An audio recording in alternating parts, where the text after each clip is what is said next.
RCB ಹುಕುಂ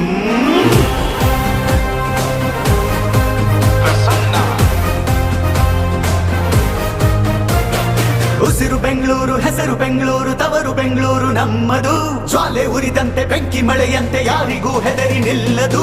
ಕಿಚ್ಚು ಎದೆಯಲ್ಲಿ ಹೊತ್ತಿ ಉರಿದಿದೆ, ಗೆಲುವಿನ ರೋಷ ಉಕ್ಕಿ ಹರಿದಿದೆ. ಈ ಸಲ ಕಪ್ ನಮ್ದೇ, ಚಂಡಮಾರುತವೇ ಬಂದ ಹಾಗಿದೆ, ನಮ್ಮ ತಂಡವು ಸಿದ್ಧವಾಗಿದೆ. ಈ ಸಲ ಕಪ್ ನಮ್ದೇ, ನಮ್ಮೆಲ್ಲರ ಒಂದೇ ಕನಸು IPL ಚಾಂಪಿಯನ್ಸು ಆಗಲೇಬೇಕು ಎಂದು ರಾಯಲ್ ಚಾಲೆಂಜರ್ಸ್ ಬೆಂಗಳೂರು. ಸಲಾಂ RCB, ಸಲಾಂ RCB, ಸಲಾಂ RCB, ಸಲಾಂ RCB. ನಾವು ಹೇಳೋದು ಒಂದೇ, ಈ ಸಲ ಕಪ್ ನಮ್ದೇ.